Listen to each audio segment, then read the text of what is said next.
Episode 125। Eva Shiv के office में। अगली सुबह जब इवा की आंखें खुली तो उसकी नजर अपने सामने खड़े शिव पर गई। शिव अभी अभी शॉवर लेकर बाहर आया था और उसने अभी तक अपने कपड़े नहीं पहने थे। शिव ने अपने लोअर बॉडी को सिर्फ एक टॉवल से ढक रखा था। उसकी ऊपर की खुली बॉडी इवा को बहुत अट्रैक्टिव लग रही थी। शिव इस वक्त ड्रेसिंग मिरर के सामने खड़े होकर एक छोटे टॉवल से अपने बाल पोंछ रहा था। शिव इस वक्त बहुत ज्यादा हॉट लग रहा था, जिससे कि इवा बिना पलके झपकाए शिव को ही देख रही थी। तभी शिव की भी नजर मिरर से होते हुए इवा पर गई। जब उसने इवा को खुद की तरफ इस तरह देखते पाया तो उसे खुद पर गर्व हुआ। उसके चेहरे पर एक शरारती मुस्कान आ गई। वो चलकर इवा के पास आया और उसके कान में बोला, क्या तुम्हें मुझे इस तरह देखना अच्छा लगता है? इवा ने खोए हुए ही हाँ में अपना सिर हिला दिया। शिव ने मुस्कुराते हुए आगे कहा, तो तुम इसे छू कर भी देख सकती हो। वैसे भी मैं तुम्हारा ही पति हूँ, तुम्हारा हक बनता है मुझे इस तरह छूने का। ये बोल शिव ने इवा के हाथ अपने खुले सीने पर रख दिए। जैसे ही इवा को शिव का खुला सीना महसूस हुआ, उसकी बॉडी में कट सा लगा और वो होश में आई। उसने अपना हाथ पीछे लेना चाहा, लेकिन शिव ने ऐसा होने नहीं दिया। शिव ने इवा का हाथ पकड़ा और अपने खुले सीने पर फिराने लगा। उसने इवा से पूछा, क्या ये अट्रैक्टिव है? इवा को तो समझ नहीं आ रहा था कि वो शिव की बात पर क्या जवाब दे। उसने अपनी आंखें नीचे कर ली। शिव ने जब इवा को इस तरह से शर्माता देखा तो उसने आगे बढ़कर उसके कान पर किस कर लिया, जिससे इवा की पूरी बॉडी सिहर उठी। इवा ने पीछे होने की कोशिश की, लेकिन शिव बहुत तेज था। वो तुरंत इवा के ऊपर आ गया। उसने इवा के मुलायम होठों को अपने होठों में पकड़ा और उन्हें सक करने लगा। इवा ने अब अपनी आंखें बंद कर ली थी। वो शिव के किस को फिल कर रही थी। काफी देर तक सक करने के बाद भी जब इवा ने अपना मुंह नहीं खोला तो शिव ने अपना एक हाथ इवा के शर्ट के अंदर ले जाकर उसकी कमर को सहलाने लगा, जिससे कि इवा ने शिव को रोकने के लिए कुछ बोलना चाहा। इसी का फायदा उठाकर शिव ने अपनी जीभ इवा के मुंह में डाल दी और उसे किस करने लगा। इवा भी धीरे धीरे शिव की किस में खो गई। वो भी किस करने में उसका साथ देने लगी। शिव काफी देर तक इवा को किस करता रहा। जब इवा को सांस लेने में तकलीफ होने लगी तब इवा शिव को दूर करने की कोशिश कर रही थी, लेकिन फिर भी शिव पर इसका कोई असर नहीं हुआ। वो तो जैसे इवा को किस करने में पूरी तरह से खो गया था। तभी शिव का फोन बज उठा। शिव ने पहले तो उसे इग्नोर किया, लेकिन फोन बार बार बजता रहा, जिससे तंग आकर शिव ने इवा को छोड़ा, लेकिन वो उसके ऊपर से पूरी तरह नहीं उठा। उसने ऐसे ही अपने फोन को उठाया। शिव ने देखा कि उसके असिस्टेंट राघव का फोन आ रहा था। शिव ने फोन उठाकर गुस्से में उससे कहा, अगर कोई इंपॉर्टेंट काम नहीं हुआ ना तो तुम्हारी इस महीने की पूरी सैलरी काट दूंगा। शिव के इस तरह चिढ़ने से इवा, जो खुद की बढ़ी हुई सांसों को नॉर्मल कर रही थी, उसे हंसी आ गई। वो अपने मुंह पर हाथ रखकर हंसने लगी। शिव ने एक नजर उसे देखा, फिर फोन पर राघव से कड़क आवाज में कहा, अब कुछ बोलना है या फिर ऐसे ही टाइम पास करने के लिए फोन किया था? वही असिस्टेंट राघव को बुरी तरह से डर गया था। उसे तो पता भी नहीं था कि उसने ऐसा भी क्या कर दिया है जिससे उसका बॉस उसके ऊपर इतना गुस्सा कर रहा है। उसने तो अपने बॉस को मीटिंग की याद दिलाने के लिए फोन किया था।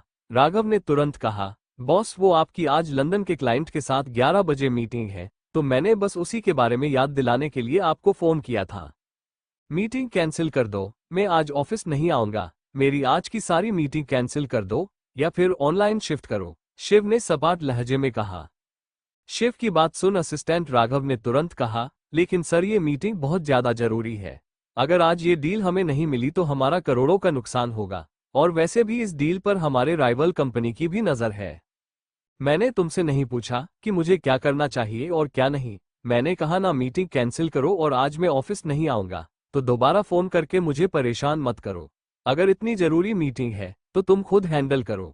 ये बोल शिव ने बिना राघव का जवाब सुने अपना फोन रख दिया। इवा, जिसने शिव और राघव की सारी बातें सुन ली थी, उसे तुरंत समझ आ गया कि शिव ने उसकी चोट की वजह से आज छुट्टी ली है और यहां तक कि अपनी इतना इंपॉर्टेंट मीटिंग भी कैंसिल की। इवा ने शिव को समझते हुए कहा, शिव अगर मीटिंग इतना जरूरी है तो आपको मीटिंग के लिए जाना चाहिए। देखिए मैं अभी पूरी तरह से ठीक हूँ, मुझे सिर्फ पैर में हल्का दर्द हो रहा है और वैसे भी मैं दिन भर घर पर ही रहूंगी, तो आप मीटिंग के लिए जा सकते हो। शिव ने कहा, जान मैं घर पर तुम्हारा ध्यान रखना चाहता हूँ और वैसे भी ये इतना भी जरूरी काम नहीं है, मैं बाद में भी इससे डील कर सकता हूँ, तुम ज्यादा मत सोचो।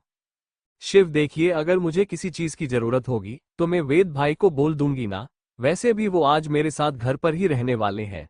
एवा ने शिव को मनाते हुए कहा।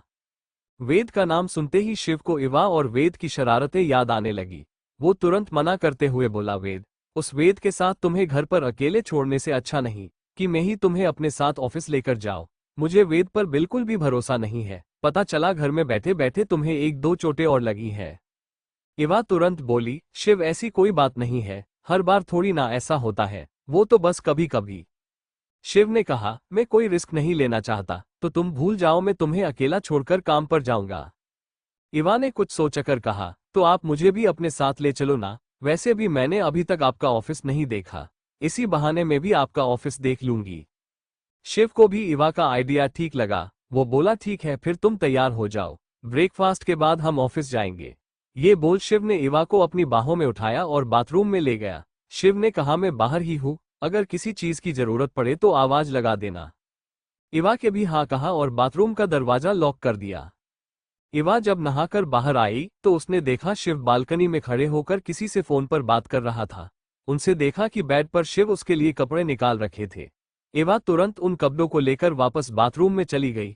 वो बाथरूम से कपड़े पहनकर बाहर आई। जब तक वो पूरी तरह से तैयार हुई तब तक शिव ने भी अपना फोन रख दिया था। शिव ने जब देखा कि इवा तैयार हो चुकी है तो उसने अपना कोट इवा को पकड़ाया। इवा ने नासमझी में अपने हाथ में शिव के कोट को देखा। इससे पहले कि वो शिव से कुछ पूछती, शिव ने उसे अपने बाहों में उठाया और कमरे से बाहर ले जाने लगा। इवा भी तुरंत समझ गई कि शिव ने उसे कोट क्यों पकड़ाया। उसने गिरने के डर से अपना एक हाथ शिव के गले में डाल दिया। शिव इवा को लेकर सीधे डाइनिंग एरिया में चला गया। उसने इवा को एक चेयर पर बिठाया, फिर वो भी उसके पास ही बैठ गया। वेद भी तभी वहां पहुंचा। उसने शिव और इवा को गुड मॉर्निंग विश किया और ब्रेकफास्ट करने बैठ गया। आज ब्रेकफास्ट वीर और वंश ने ही बनाया था। सबने साथ मिलकर ब्रेकफास्ट किया। इवा ने अपने भाइयों को बताया कि वो आज शिव के साथ उसके ऑफिस जाने वाली है। इवा ने वेद से भी पूछा कि क्या वो उसके साथ शिव के ऑफिस चलेगा। इवा की बात सुनकर वेद ने तुरंत मना किया। उनसे कहा कि आज उसे कॉलेज जाना है, कॉलेज में आज सबमिशन है। उसे हमेशा से अपने वंश भाई से भी ज्यादा शिव भाई से भी डर लगता था, तो वो शिव के साथ नहीं रहना चाहता था। नाश्ते के बाद शिव इवा को लेकर सीधे अपने ऑफिस गया। उसने अपने असिस्टेंट राघव को पहले ही बता दिया था कि वो ऑफिस आ रहा है और साथ में उसकी लेडी बॉस भी। असिस्टेंट राघव नीचे पार्किंग में ही शिव के आने का इंतजार कर रहा था। जैसी ही शिव की कार वहां पहुंची तो उसने तुरंत शिव के लिए कार का दरवाजा खोला। शिव कार से बाहर निकला और इवा के साइड का दरवाजा खोला। शिव ने इवा को अपने बाहों में उठाया और लिफ्ट की तरफ चलने लगा। असिस्टेंट राघव को अभी इस चीज की आदत नहीं थी। वो थोड़ी देर अपने बॉस को ही देखता रहा, फिर जल्दी से उनके पीछे चला गया। शिव अपनी पर्सनल लिफ्ट से सीधे 18th फ्लोर पर गया, जहां उसका केबिन था। दरअसल 18th फ्लोर स्पेशली शिव के लिए बनाया गया था। यहाँ शिव का केबिन, उसके असिस्टेंट राघव और सेक्रेटरी का केबिन था। इसके अलावा यहाँ एक मीटिंग रूम था, जहाँ शिव अक्सर अपने क्लाइंट के साथ मीटिंग करता था। तो क्या लगता है आपको, क्या होगा जब ऑफिस में सबको पता चलेगा उनकी लेडी बॉस के बारे में? क्या इवा की आइडेंटिटी होगी रिवील? क्या इवा को अपने ऑफिस लाने का शिव का फैसला सही था, या फिर आज ऑफिस में कुछ रायता फैलने वाला है? इसका क्रेडिट जाता है पॉकेट नोवेल रीडर पर। फिर मिलेंगे। लाइक करें और सब्सक्राइब करें। लाइक, कमेंट एंड शेयर करना मत भूलें।